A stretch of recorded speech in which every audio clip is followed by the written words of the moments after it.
Bonsoir et bienvenue. Ravi de vous accueillir à nouveau dans ce Parlons Cinéma de Vima Laponce. Bonsoir à Vima Laponce, ravi aussi qu'elle soit là. Bonsoir Bernard. Voilà.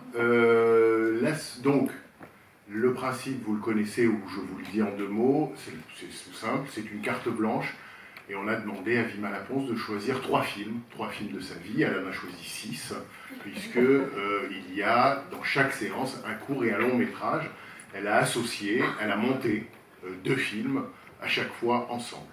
Ce qu'on peut remarquer aussi dans sa programmation, même si c'est pas affiché, même si c'est forcément volontaire, même si c'est pas un étendard, c'est que les 3 longs métrages qui composent ces 3 séances sont réalisés par 3 femmes cinéastes.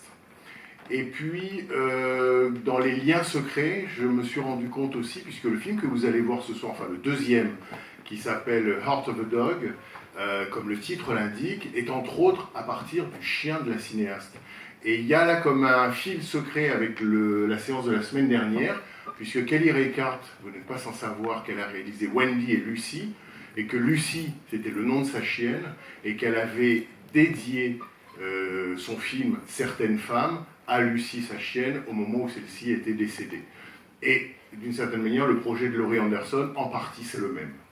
Voilà, un tout petit mot aussi sur Heart of a Dog, qui est donc le long métrage de cette séance. Enfin, le long métrage, il dure 1h15, le court métrage dure, lui, 15 minutes. On a demandé à Laurie Anderson de décrire un peu son projet, enfin ce que vous allez découvrir. Je pense que beaucoup d'entre vous n'ont jamais vu Heart of a Dog. Et elle a cité une phrase de Godard qui dit ceci. Tout film a un début, un milieu et une fin, mais pas obligatoirement dans cet ordre. Et elle trouvait que c'était la définition parfaite de son film, et je trouve aussi. Donc voilà, je voulais vous faire part de cette pensée de Godard et Laurie Anderson. Voilà, tout de suite, je cède la parole à Vimala pour qu'elle vous présente la séance et sa programmation. Et puis bien sûr, vous connaissez le principe de ces séances, on voit un film ensemble, on est tous ensemble, mais personne ne voit le même film, c'est pour ça qu'on en discute après. Donc après, on se retrouve avec Vima Laponce, on l'interroge évidemment sur son choix ou ce qu'elle a éprouvé pendant la projection, ou ses idées par rapport au film, et puis ensuite on dialogue ensemble, vous et nous. Voilà. Vima. Bonsoir, merci Bernard. Bonsoir et merci. Une introduction toujours aussi délicate et précise. Je suis très content que vous soyez là et je vais faire, en fait, je vais redire ce que j'ai dit un peu la semaine dernière parce que je voulais présenter un peu le cycle en général, ce pourquoi j'ai fait ces choix. Donc les gens qui étaient là, désolé, ça va faire comme sur les plateformes, vous pouvez pas en fait skipper l'introduction. Je vais redire en fait probablement la même chose et ensuite je ne dirai pas la même chose, probablement. Donc pour répondre du coup à cette demande de la Cinémathèque, je me suis référée à 3 choses que Colombo cherche après un meurtre. La première chose qu'il cherche, c'est qu'est-ce qui est là maintenant et qui n'était pas là avant. La deuxième chose, c'est où est maintenant ce qui était là avant. Et la troisième chose, c'est qu'est-ce qui a été déplacé. Donc ces 3 questions, je les trouve complètement passionnantes et je me suis dit, tiens, ça me fait penser, c'est les mêmes questions que je me pose après avoir vu un film ou une œuvre ou entendu un album. Et en tout cas, je trouve que c'est des bonnes questions pour évaluer en fait ce qu'une œuvre nous a procuré. Et quand j'ai été déplacée à l'intérieur de moi-même, je me rends compte qu'il y a 2 choses, ou en tout cas 2 techniques narratives qui souvent me procurent ça. C'est la contemplation, et c'est ce qu'on retrouve dans les vidéos d'art en général. Et la deuxième chose, c'est une espèce d'invasion comme ça par le pacte fictionnel, quoi. C'est-à-dire de rentrer dans un état de réalité modifié, en fait qu'on nous raconte juste une histoire tout simplement, et c'est voilà comme ça peut nous toucher parfois dans le cinéma de fiction. Donc de ça a découlé 2 choses, j'ai tiré les fils comme ça, puis je me suis dit tiens, donc la première chose de contemplation, ça me fait penser au poème, et la deuxième chose, ça me fait penser au récit. Et je me suis dit le poème, alors qu'est-ce que c'est que le poème ? Je me suis dit tiens, souvent le poème ça se concentre sur l'être. Et le récit, la narration, ça se concentre sur ce qui doit être, ce qui doit advenir. Et je me suis dit, tiens, le film d'art, ça se concentre souvent sur ce qui est. Par exemple, on va filmer quelqu'un assis sur une chaise, on va le filmer 8 heures, et on va rentrer dans cette transe-là de regarder uniquement ça sans lien psychologique d'avant, d'après. Alors que la volonté fictionnelle, souvent, elle pousse à raconter ce qui doit être. Ce type-là, il est assis sur la chaise parce qu'avant il a couru, parce qu'il est essoufflé, parce que sa femme ne veut plus sortir avec lui, etc. etc. Et de ça, après, je me suis dit, tiens, le film d'art, c'est proche de cet état méditatif, et qui est accepté aussi de ne pas comprendre, de prendre des images, et de ne pas forcément comprendre de manière cartésienne. Et le film de fiction, c'est dans la lignée des grands mythes et des histoires qu'on nous racontait aussi quand on était petit. C'est adorer, jubiler de tout comprendre, et que tout ce mécanisme nous fasse nous poser des questions. Et donc c'est pour ça que j'avais eu envie, là, dans ce cycle-là, de souvent essayer de rapprocher des films qui ont ces deux types de concentration-là, différentes, ou ces deux façons de raconter les choses différentes. Et donc, non, Bernard, c'était pas prévu. Qu'est-ce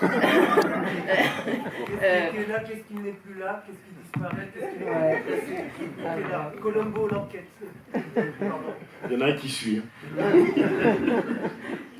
l'ai payé. Du coup, je me suis dit, tiens, les deux films de ce soir, c'est vraiment des films qui m'aident à vivre très très profondément. Je les ai vus respectivement 18 fois et 29 fois. Et je trouve qu'ils contiennent beaucoup de réponses en eux. Alors je dis ça parce que la semaine dernière, il y a eu une réclamation par rapport à la programmation, où les deux derniers films qu'on a projetés, c'était The Evil Eye de Clément Cogitor et donc Mix Cut-Off de Kelly Ricard. Et on a eu un reproche qui est que ces films n'offraient aucune solution. Et donc je fais un petit previously à la Cinémathèque, comme dans les séries, quoi. Donc ce qui s'est passé la semaine dernière, c'est que Mix Cut-Off de Kelly Ricard, on pouvait dire que ces deux films, le point de rencontre, c'était la perte, un peu. On était dans un espèce de Far West sans GPS, sans panneau indicateur. Il y a un groupe de personnes qui essaient de trouver leur chemin. En prenant un raccourci, ils se perdent encore plus.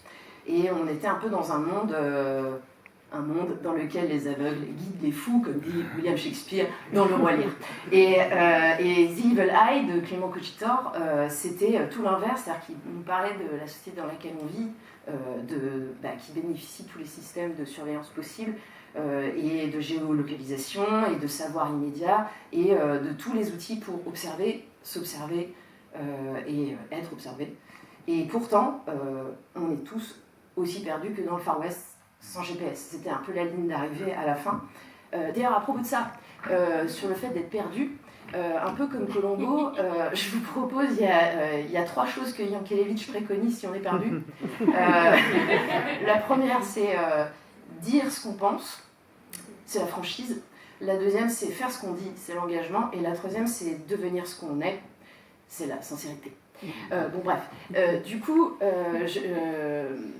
le problème, je pense, des deux films de la semaine dernière, c'est que ils avaient ni début ni fin. Donc c'est marrant, on est très, très raccord là-dessus. Et je pense que c'est un truc, moi, qui me touche beaucoup, c'est que c'est des objets qui font que ça provoque des questions qui donnent des émotions et qui nous font, nous, trouver les réponses tout seuls. Et ce soir, c'est tout l'inverse, enfin, je crois. C'est qu'il y a beaucoup de réponses, des réponses sans solution, un peu comme dans la vie, quoi. Et donc, voilà, je pense que la semaine dernière, c'était comment s'y retrouver, et puis là, c'est un peu comment se trouver. Donc, Min Burda, Mon fardeau, qui est le premier film, qui est un film d'animation de 2016 fait par Niki Landrod van Bach. C'est une comédie musicale d'animation. Et Heart of a Dog de Laurie Anderson, qui est fait en 2015, je crois, donc à peu près au même moment. C'est un espèce de journal intime. C'est des notes de chevet, un peu comme celles de Sei Shonagon. Et je trouve que c'est deux films introspectifs qui ont deux confections complètement, incroyablement différentes. Et ça m'a beaucoup aussi plu de les rapprocher, parce que dans le cas de l'animation, c'est vraiment un long travail, très laborieux, très minutieux, très très très long. Et dans l'autre, il y a une forme d'immédiateté de l'instant, tu sens que c'est une musicienne parce qu'elle utilise la caméra comme un micro, quoi. Avec une forme d'écriture qui a comme dans la musique et qui peut se rapprocher de la peinture, où on se saisit des outils et blam, on crée direct alors que l'animation, c'est une équipe, c'est long, c'est...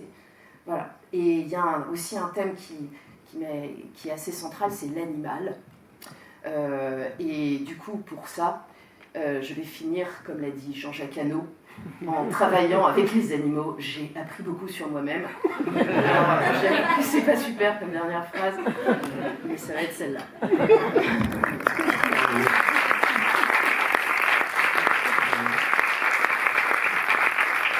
Merci. Et donc on se retrouve après la production. À tout de suite. Enfin non, à tout à l'heure.